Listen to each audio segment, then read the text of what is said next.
All right, well, I just want to introduce the next panelist, Dr. Kelly from JP Morgan. It's a real treat to have Dr. Kelly with us. He just released his capital market assumptions. He's got a Bloomberg TV interview right after this. So we're going to start promptly. And, I would just say we're very impressed with, obviously, JP Morgan's entrance into the ETF ecosystem. They have excellent content, very good performance in a lot of their products. Dr. Kelly, the stage is yours. Ask any questions you want afterwards, but the floor is yours. Thank you. Thank you, John. A smattering of applause. Okay, thank you. Thanks very much. It always encourages me when people clap. Although it's, my wife says it does something weird to me, that my normal job involves people clapping when I open my mouth, which she doesn't. My family doesn't. So what I want to do is take about half an hour or so to talk about where we think things are right now. This is the day that we release our long-term capital market assumptions. And so you can find that on our website, and we did a webcast earlier on today. And I'm happy to try and address any questions you have on that. But I also want to talk about where we are right now in this, I think, very unusual year of 2025. And I put a title on this thing, the tortoise and the hare. And the reason is because the truth is we have a tortoise of an economy and a hare of a market. I want to talk a little bit about where the economy is right now. I don't think we're going to have a recession in the short run, but I think growth is going to slow down. And even when growth picks up again, long-term economic growth is nothing to write home about. And we've got relatively low inflation, but it's not as low as it has been. And again, nothing terribly exciting there. But if you look at markets, it is all sparkles and champagne. I mean, we've had extraordinary equity markets for a number of years. And I know Andrew Ross Sorkin was interviewed about his new book. And he's a very good writer. I'm looking forward to reading his book. He was asked, is this 1929 again? And the answer is no, it's not 1929. But there are a lot of echoes of 1999 in it. And I think we have to think carefully about where we are right now and trying to help investors diversify and control the risk, as well as just looking at returns. With that in mind, there's sort of three things I want to talk about here. First of all, I'm not going to talk about politics, but I have to talk about policies, because policies are impacting the way this economy is behaving. And so I want to talk about policies and where I think we are in each of these categories. And then I want to talk about where this leaves us in terms of economic outlook. And then I want to talk about individual asset classes and where we think things are there. And then I'll open up for any questions. So as I said, I think as we went into this year, the economy was kind of like a healthy tortoise. It was moving along. We thought it was quite capable of doing 2% growth, with inflation coming down to about 2%, unemployment holding at 4%. I remember when we put out our forecast for 2024, we just said it was 2024, 2% growth, 0 in recessions, inflation coming down to 2%, unemployment sticking at 4%. And it was kind of like that. And honestly, 2025, as we're going into the year, looked a bit like that also. But there are changes in policy which are affecting that. I will say that I think this is a very resilient economy. It's not early cycle or mid-cycle, late cycle. The truth is it's post-cycle. And left to its own devices, if you don't hit this economy with a shock, it's just going to waddle forward slowly, doing this, putting out 2% growth and 2% inflation for a long time to come. But there are some shocks. So the first obvious one is on tariffs. So this has been the year of the tariff. This is about the chronologically longest chart that we have in the Guide to the Markets, because it goes back to the year 1900. And if you look at the tariff rate that was applied to our export or to our imports as of April 8th, which was a few days after the president's announcement on so-called reciprocal tariffs, at that time, the average tariff rate we were imposing upon imports was 30%. Now, that wasn't just the highest in Smoot-Hawley, it was the highest since the Wright brothers. It was an extremely high tariff rate. And we had seen nothing like this for decades. Now, since then, the tariff rate has come down. It's now, we estimate, literally as of today, 17.4%. But even then, there's no certainty about this. I mean, are we going to put in 100% tariffs on China if they don't do something about sending us some more rare earth minerals? And so we're still in flux here. But some people say, well, so what? These tariffs have turned out to be not a big deal. They didn't really push up inflation. They didn't slow down economic growth. Well, first of all, any slowdown in economic growth is going to come because they push up inflation. And second of all, tariff. This is about the chronologically longest chart that we have in the Guide to the Markets, because it goes back to the year 1900. And if you look at the tariff rate that was applied to our export or to our imports as of April 8th, which is a few days after the president's announcement on so-called reciprocal tariffs, at that time, the average tariff rate we were imposing upon imports was 30%. Now, that wasn't just the highest in Smoot-Hawley, it was the highest since the Wright brothers. It was an extremely high tariff rate. And we had seen nothing like this for decades. Now, since then, the tariff rate has come down. It's now, we estimate, literally as of today, 17.4%. But even then, there's no certainty about this. I mean, are we going to put in 100% tariffs on China if they don't do something about sending us some more rare earth minerals? And so we're still in flux here. But some people say, well, so what? These tariffs have turned out to be not a big deal. They didn't really push up inflation. They didn't slow down economic growth. Well, first of all, any slowdown in economic growth is going to come because they push up inflation. And second of all, don't breathe comfortably yet. What we think has happened, I mean, they're basically, if you raise tariffs this much, somebody's going to pay. Because we know the revenue is coming in. The revenue is coming in at about $30 billion per month, which is a lot. But there are three people who could pay. Either it could be foreign producers, or it could be US companies, or it could be US consumers. Those are the three suspects here. Now, we know it is not foreign producers. How do we know that? Because if you look at import prices, the only way that tariffs could be paid by foreign producers is if overall import prices on goods fell, because they'd have to basically be eating it before they sold it to us, because the import prices are before tariffs. So we know the stuff came and arrived in the United States, and then the tariffs were charged, and they're charged to the Walmarts and the Home Depots of the world as they import this stuff. And for the moment, they seem to be eating a lot of it. But it's early days still, because these tariffs ramped up over the spring, and then if something was already being shipped after April 2nd, then it'll take a while. And honestly, we don't have any historical reference point.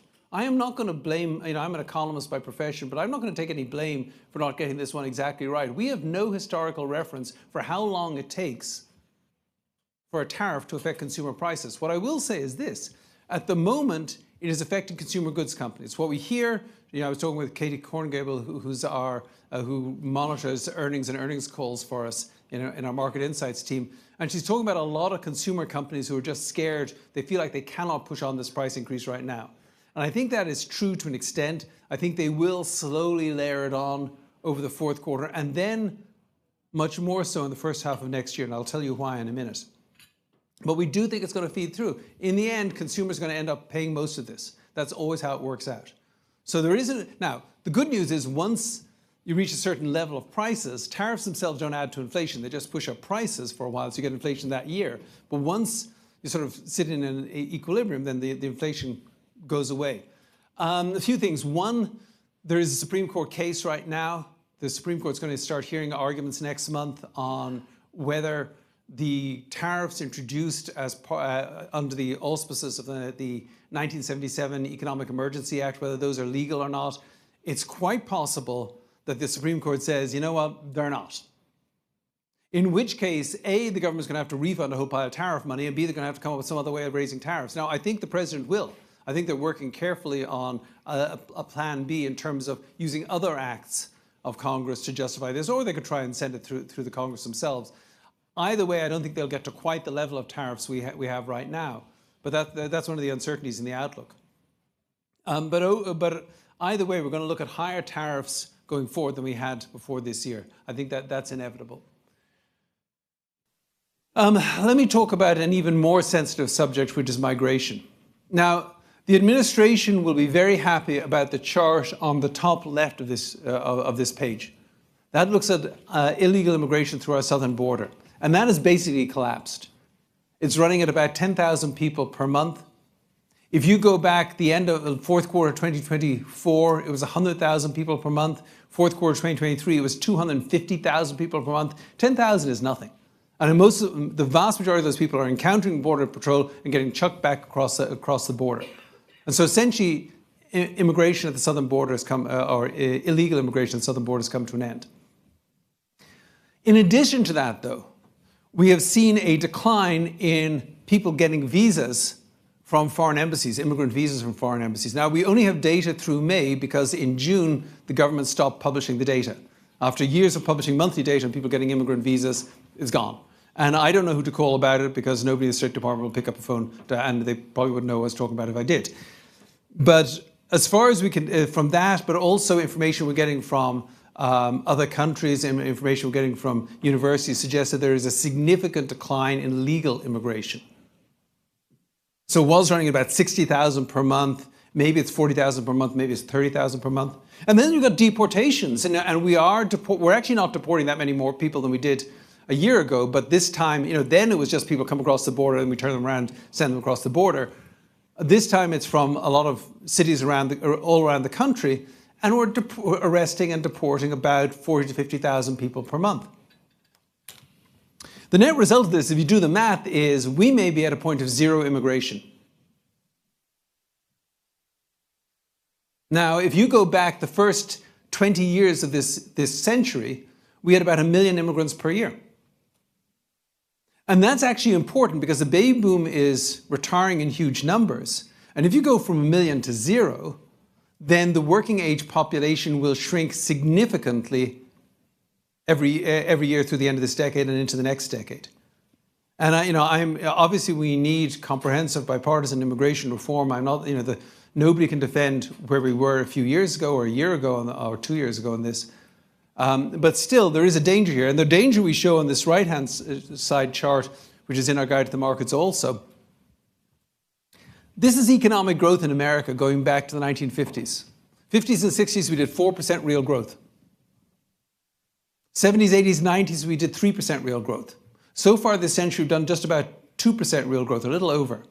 And of that 2% growth, 0.5%, 0.5 is coming from more workers, and 1.5 is coming from more productivity. But it is literally true, I believe, that you start from a 4.3% unemployment rate and you have zero immigration. That blue bar, so the blue icing on top of this economic growth cake, it could vanish. It could actually go beneath the axis. And so that is a real challenge to us in terms of economic growth. We may only be able to grow about 1.5%, absent an AI kicker. And I do think that AI will, over time, help productivity growth, but I don't think it's helping a lot now, despite a lot of excitement around it.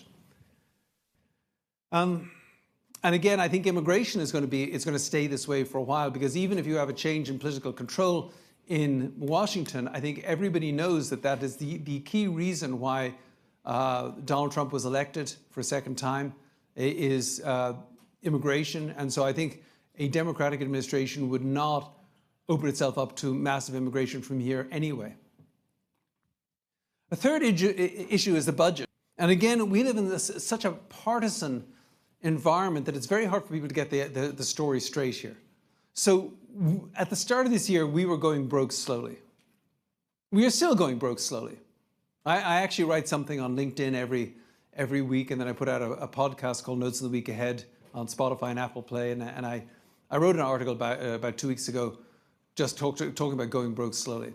And what I mean by it is this. If you look at this chart here, these are some numbers from January. The blue line here is what the Congressional Budget Office thought the debt to GDP ratio would do between now and 2034. It was going to go from about 97% of GDP at the end of 2024 to 117% by 2034. I will tell you it's already 99.9% of GDP at the end of 2025. And that's not a great path. I don't know how long. I'm not going to say it's unsustainable, because people have been saying unsustainable for the last 40 years. And I'm beginning to think that word doesn't mean what people think it means. But it is rising. We are gradually going broke. What has the new administration done to that? Net zero. The OBBBA did increase the deficit going forward, both the temporary tax cuts and if you assume, which I do assume, that these temporary tax cuts are made permanent, and the extension of the 2017 tax cuts, they increase the deficit. But on the other hand, all this tariff revenue, $30 billion per month, reduces the deficit. And it nets out to zero. And when I said that blue line here, those of you who don't have a color blindness problem like I do might say, well, that line's red, it's not blue. But it's the truth is we superimpose one on top of the other because it's the same story. We're exactly the same position of going broke slowly that we were at the start of the year. So that's one thing about OBBA and the budget. And I think it's important, it's important not to regard it as a crisis, but to bring it into overall portfolio discussions and thinking about how to allocate. The second thing that I think people are less aware of is really important. When they designed this, remember all the temporary tax cuts that the president talked about on the campaign trail, and then in one form or another, he tried to fulfill those campaign promises. So no income tax on tips or overtime, increasing the SALT deduction from 10,000 to 40,000, and then adding in a new tax break for senior citizens, increase in standard deduction, increase in child tax credit. All this stuff was made effective not as of January 1, 2026, but as of January 1, 2025. Now, if you're in the business of tax policy and you're using tax policy to change how people change their behavior, why on earth would you put in a tax break that started 7 months before anybody sees it? Why would you do that? It seems like a complete waste of money. Well, the reason you do that, and the reason you also wouldn't adjust withholding schedules this year, is because you're setting up a huge income tax refund season. The whole point is, I talk about sunset fudges when you pretend a tax break is going to go away. There is also such a thing as sunrise fudge. And sunrise fudge works this way. You put in a whole pile of tax breaks, you backdate them, and then come January 1, people start filing income tax returns. And there is going to be a surge in refunds. The average refund paid out this year is going to be $3,200. The average refund paid out next year, I believe, is going to be over $4,000. This year, about 65% of households got a refund. Next year, I think it's going to be over 70% of households. So it's an extra $800, $900. What does that sound like? A stimulus check. Now, we all know what stimulus checks do. If you give a mouse a cookie, he'll want a glass of milk. If you give an American consumer a stimulus check, he will spend it, or she will spend it, or both. That's exactly what happened after, during the pandemic. There are freezers today which have got steaks which have been frozen for 4 years that people bought with stimulus checks. And now there's good news and bad news. The first thing is you will see a surge in consumer spending in the first half of next year because suddenly all these people have got money to spend. They will spend it. The bad news is it doesn't change the supply situation.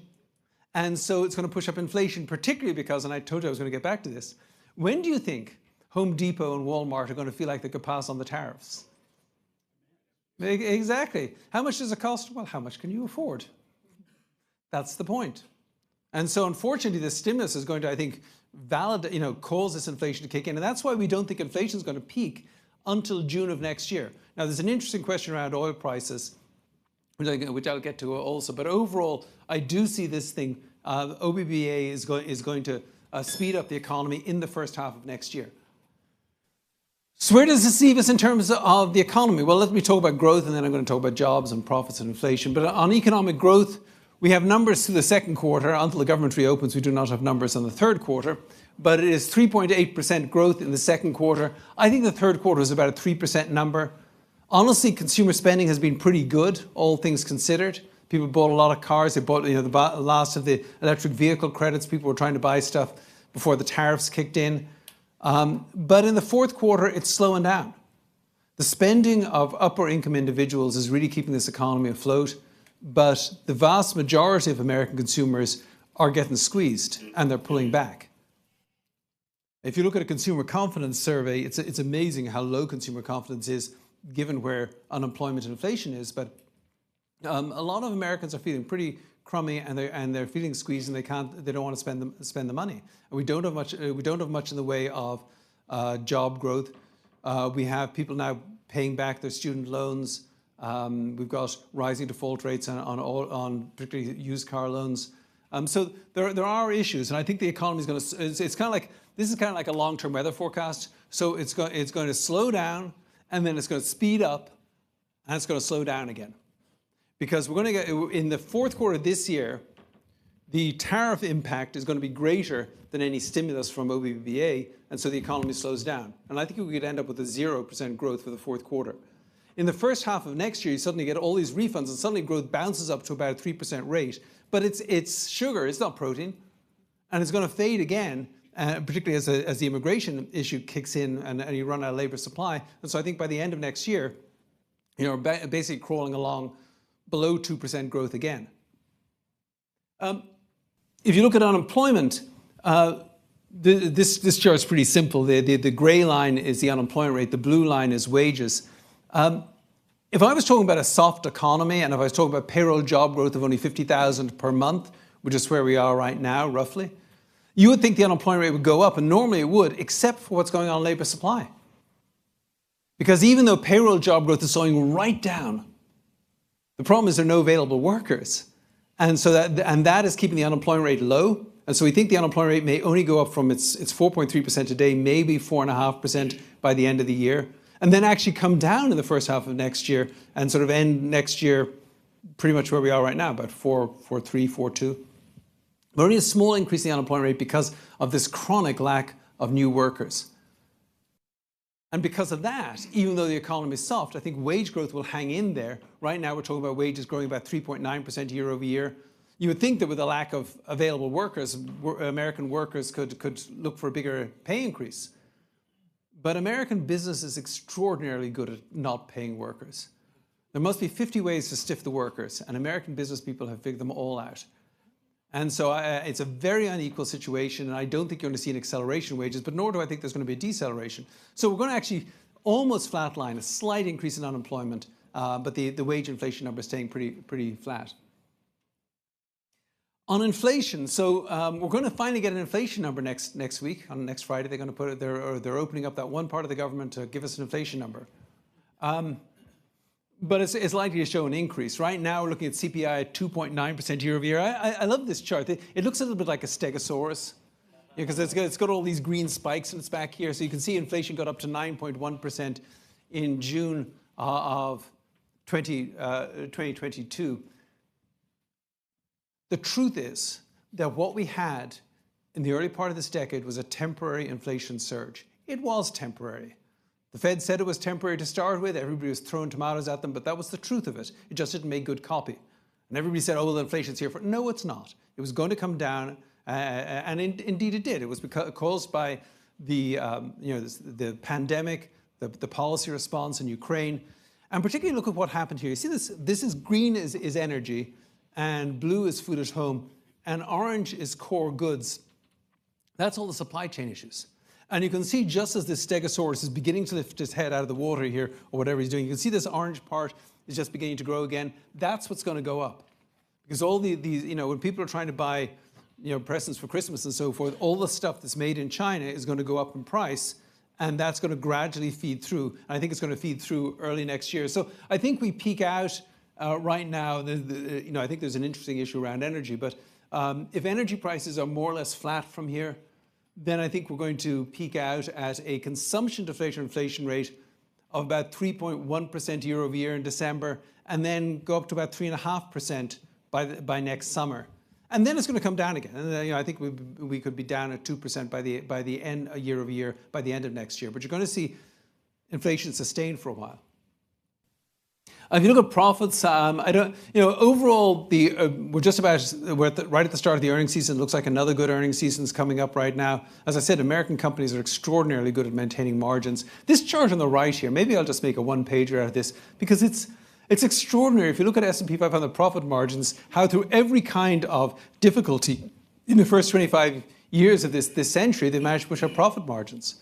And they're still looking pretty good. So even in a slow economy, so long as the economy avoids a recession, in a slow economy, I think profits will do well. I don't think we'll get double digits, but I think we will see continued profit growth. Which brings me to the Fed. So when Jay Powell, after each FOMC meeting, Jay Powell has a press conference, and he prepares some text. And in the text for the June and the May meetings this year, he had almost identical text. He said that we may find ourselves in the uncomfortable situation where there's a tension between our two goals. Our two goals are full employment and getting inflation down to 2%. Well, what does full employment mean? Well, we know what full employment means to them because we know that in the long run, they think the unemployment rate ought to be 4.2%. The problem is they may be missing on the upside in both of those numbers. And what he said is if we find ourselves in that situation, we will look at how far we are from those goals and how fast we could close the gap, which makes our situation today rather interesting. Because right now, I think that by the end of this year, we're going to be at 4.5% on unemployment, so they're up by 0.3% on their goal. But I think we'll be over 3% of the consumption deflation, which is more than a full percent higher. What's more, inflation is likely to rise in the first half of next year, even as unemployment comes down. Based on that, they shouldn't be cutting rates. They may argue, and they do argue that, yeah, but in the long run, we think a neutral rate for the federal funds rate is 3%, and therefore monetary policy is tight. Prove it. I mean, they do not know what the neutral rate is. I don't want to get into a long academic argument about this, but there is no way they can know what that neutral rate is. So that neutral rate, that 3% they put down there, that is the result of 19 members of the Federal Open Market Committee putting on a blindfold and throwing things at a dartboard. And they centered in at 3%. That's where they are. And so they say monetary policy is tight, so we'll cut rates. But what's really going on, I think we all know what's really going on, is they are bending so they don't break. They are mortally worried that the Fed is going to lose its independence. I think Jay Powell literally loses sleep over it. I think they all do. And their view is, look, if the administration wants low rates, we can probably give them, so long as inflation is not getting out of hand, we can give them lower rates for a bit until we get down to neutral. And therefore, they will, later on this month, cut rates another 25 basis points and cut rates in December, another 25 basis points. And I think we might get 2 rate cuts next year, bring us down to 3. It'll depend, it's interesting to think about when this would occur. But once you get down to 3, then I think they kind of have to hold until something goes wrong in the economy. And we'll see, it might, but eventually something will go wrong. But that's where I think, despite the fact that the economics don't say they should be cutting rates, I think they will continue to cut rates until we get down to neutral. On the global economy, it's actually hanging in there pretty well. These are our global purchasing manager indices. Green is good and red is bad. We've got the great financial crisis here. We've got the pandemic recession here. Here's where we are right now. It's pretty okay. India is booming. China is not doing great, but they're trying to get by with less U.S. exports.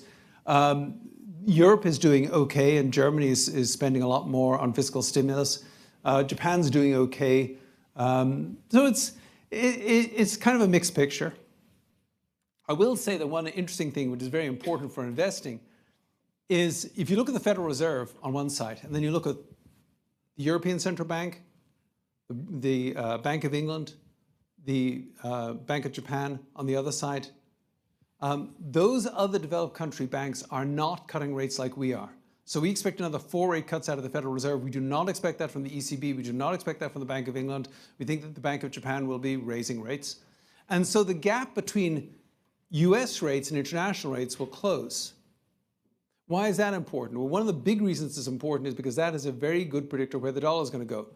If people make less money in relative terms overnight by putting money in the US, money tends to flow away from the dollar. And we think the dollar has obviously fallen about 10% so far this year. We think this is the start of a long trend of a falling dollar. So where does all this mean? What does this mean for investing right now?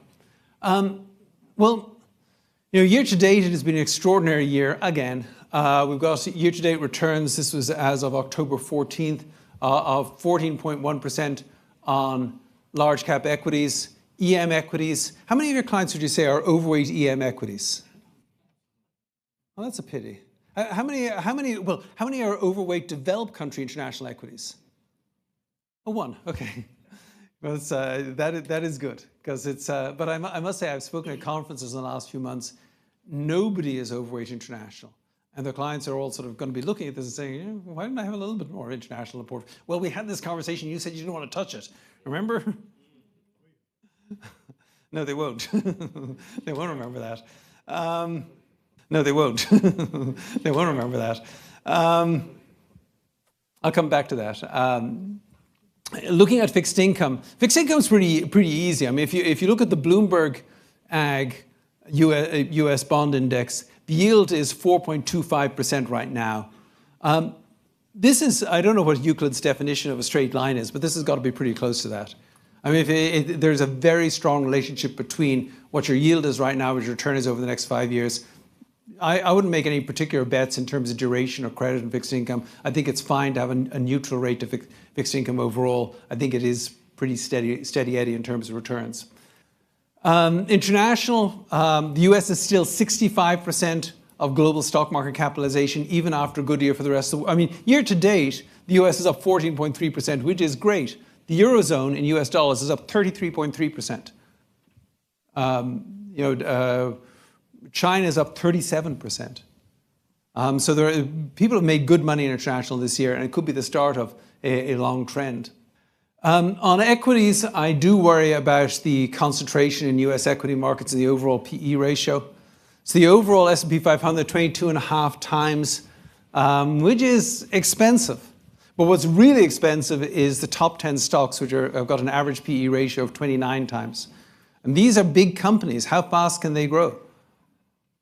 You know, I know I'm getting a lot of questions this week about Andrew Ross Sorkin wrote a book about 1929, and he's a great writer, so I want to read his book. But people are asking, well, is this like 1929? No, this is like 1999. And some of you in this room remember 1999. And you know, what can we learn from that? Well, the internet was real. It did change the world, but not every internet company made you a lot of money, and every internet company lost you money heavily for a year or two after the bubble burst. A similar story here. People just need to be careful not to get too bought into the hype here. Somebody asked me, a reporter asked me, well, if I had an extra $10,000, what would I do with it today? Rebalance. Every piece of money that comes to me that is not going to be involved in capital gains is going to be involved in rebalancing, because people are way out of whack in terms of portfolios. International, the US is still 65% of global stock market capitalization, even after a good year for the rest of the world. I mean, year to date, the US is up 14.3%, which is great. The Eurozone in US dollars is up 33.3%. China is up 37%. So people have made good money in international this year, and it could be the start of a long trend. I will say that it is also the case that the US, these purple diamonds, this is where valuations are today relative to the historical average. US, Japan, Eurozone, emerging markets, China. I mean, the rest of the world is cheap. And then also we believe strongly, as I know many of you do, in adding alternatives to a portfolio. The problem is, we all love the Planet 60/40 over here. You see the green and blue planet there. It looks very pretty relative to all the other assets out there. The problem is it's pretty expensive, at least the 60% part of it is, particularly looking just at the US. It is also the case that while I have no problem with the bond market, I don't expect it to zig when stocks zag the way it has historically. But if you're looking for income, there are other places. The size of the bubble tells you something about yield, so things like transportation, direct lending can give you income. If you're looking for other sources of return, the height of the bubble tells you where that is, so private equity, venture capital. And then particularly if you're just trying to diversify a portfolio and bonds on their own don't do it, then putting some money in things like real estate, infrastructure, transportation, it can give you that diversification. Just two last things I want to mention. I really think this rebalancing issue is very important. If you'd had a portfolio, which was a 60/40 portfolio, on January 1st, 2019, not that long ago, January 1st, 2019, if you'd had a 60/40 portfolio, today that is a 75/25 portfolio. If you had simply sent all the dividends back to the stocks and the coupons back to the bonds, you are way out of whack. And the question is, if you're talking to a client, is that really what you want to be? I mean, I know we're happy, you're happy, everyone's happy that we're richer here, but you've got a more risky portfolio than you had back then. Is that really where you want to be? But at the same time, I think it is still time to do long-term investing. I realize that confidence is very low. I think people just need to back off from the politics, recognize that there's just a lot of noises on their social media feed and a lot of negativity about the outlook. I will say that historically, this is one of the strongest relationships we've ever found between economics and finance. This looks at consumer sentiment and the S&P 500 over the next 12 months. And if you had bought when people feel the best, you would have made about 4% over the next year. And if you'd bought when people felt the worst, you would have made about 24% over the next year. The truth is that people want to buy when they feel comfortable and get out when they feel uncomfortable. And that's why they need level-headed advice. I do think this is an important moment to have a conversation with clients, not about, I don't worry about the economy. I mean, the economy is going to be slow, but the American economy is quite capable of looking after itself. It's just under no obligation to look after your clients. And a lot of people are out of whack, out of balance, and they need to sort of rebalance and rethink and be prepared to diversify more broadly. Because we have a tortoise of an economy, a hare of a market, but eventually, if you think about the fable, at some stage the tortoise is going to catch up with the hare. And I'd like it if the tortoise just ran faster, but it could be that the hare goes into reverse at some stage, and people need to think about that. Thank you. I'd love to open up for any questions. Yeah, and I'll repeat the question back. Go ahead.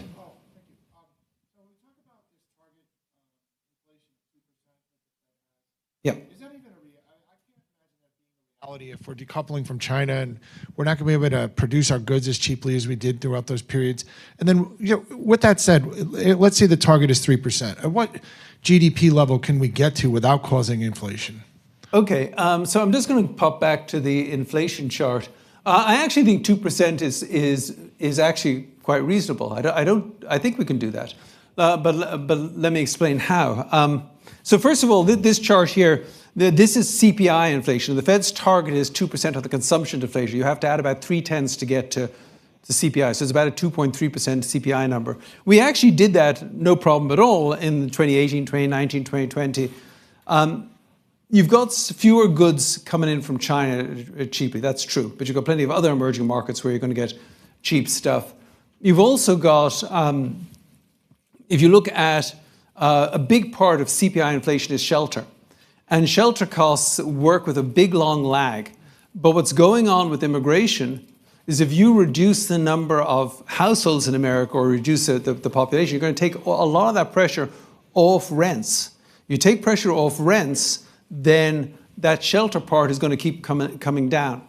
And I think, I think if you look back at the sort of 40 years between the 82 recession and the pandemic, inflation generally came down over that whole period of time, and it wasn't just about China.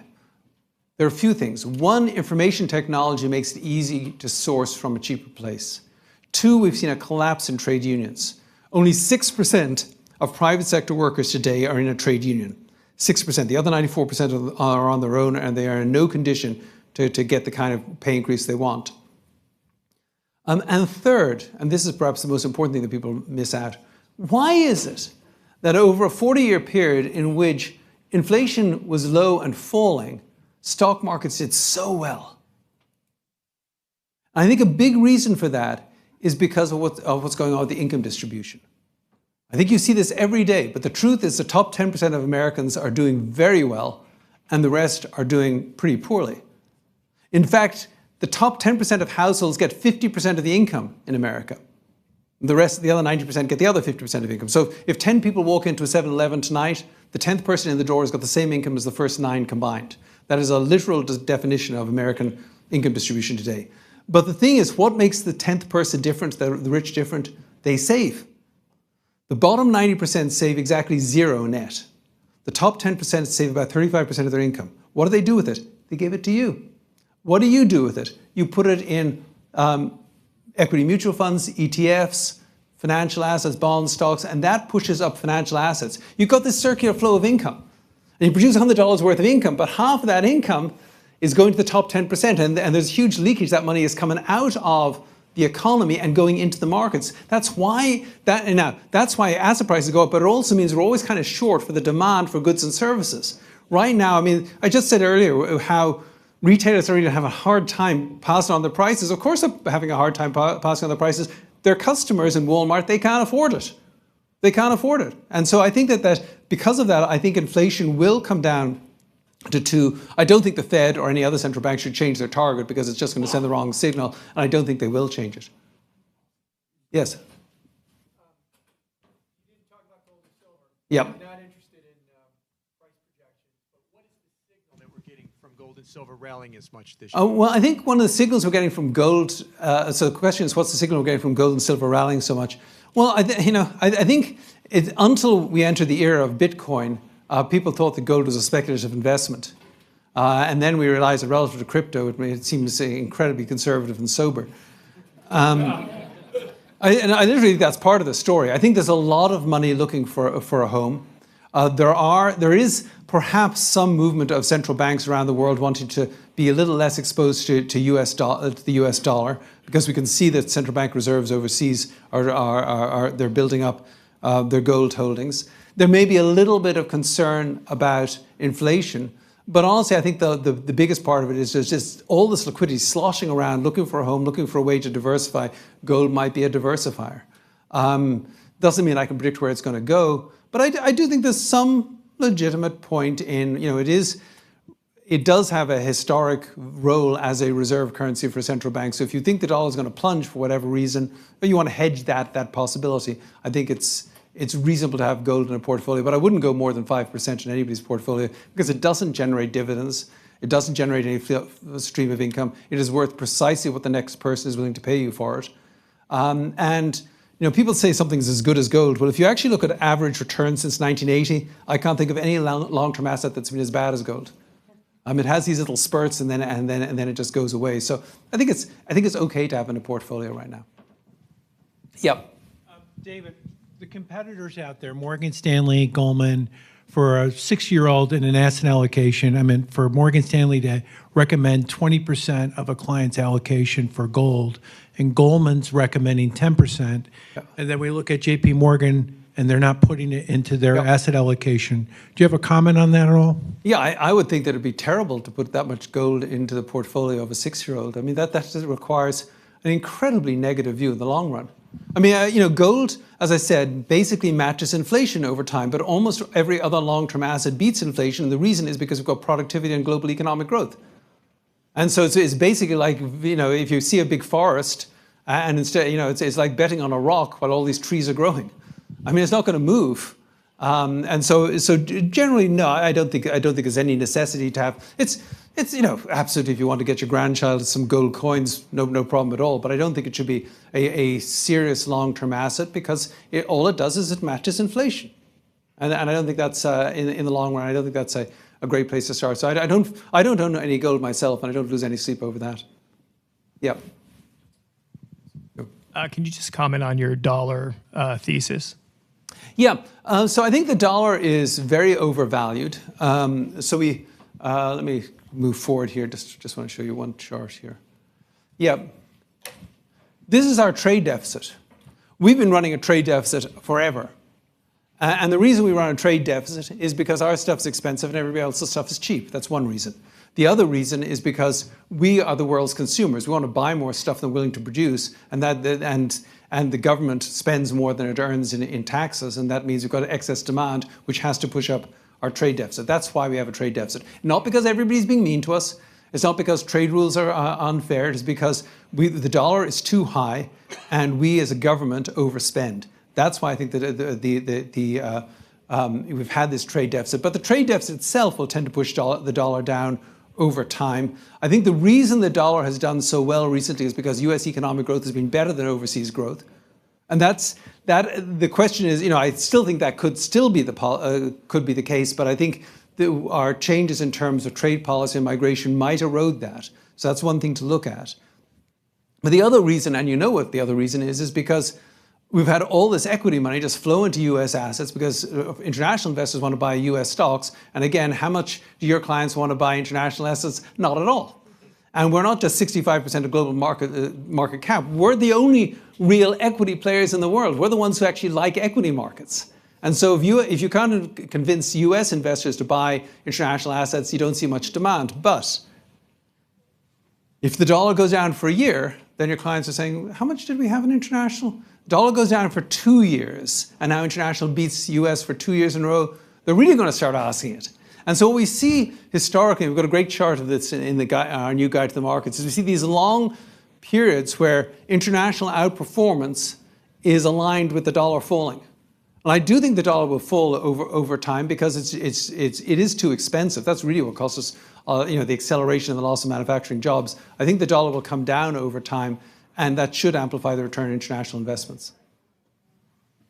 Yes. With the tightening policies on immigration and work visas, I'm concerned about what's going to happen next spring, the availability of farm workers, the availability of workers from my landscaper who brings a crew every year from Mexico, what that's going to do to our food supply and the cost of food and services.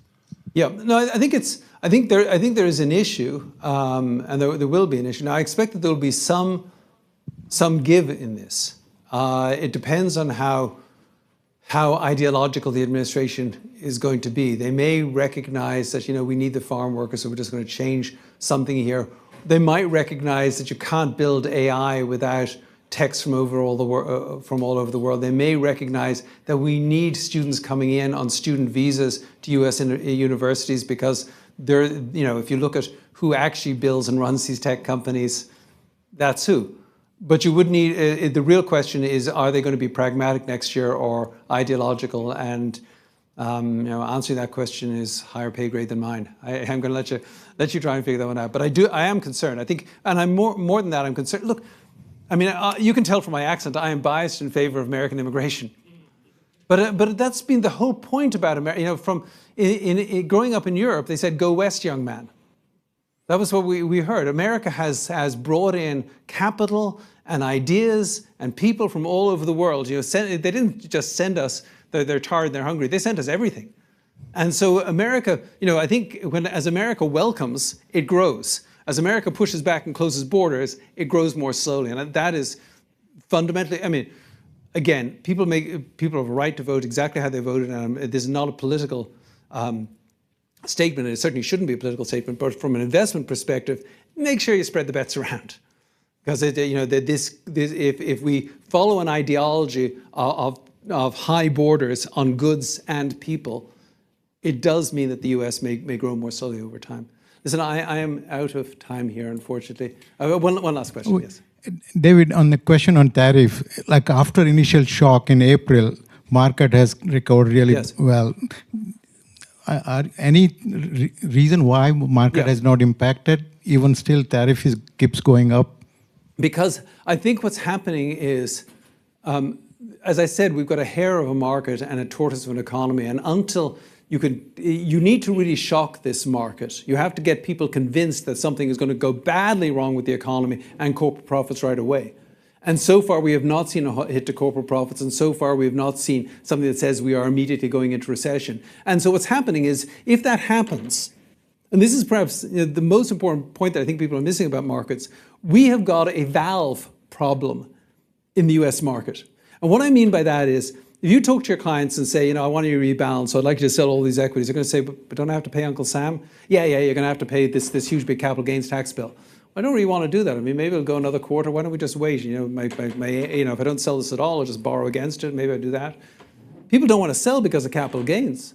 Also, if you look at pension plans, it used to be they were all defined benefit pension plans, and all these portfolio managers were, rebalancing. Are people rebalancing their 401ks every month? No, they're just, getting more and more concentrated in U.S. equities. So it's kind of like the Hotel California. You can check into U.S. markets, very hard to check out.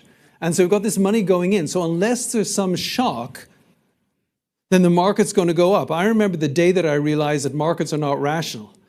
It was October of 1987 when the Dow fell by 22% in one day. Markets are quite capable of marching, irrationally higher. And right now, there are really three worlds. You can look at the market world, which is champagne and sparkles.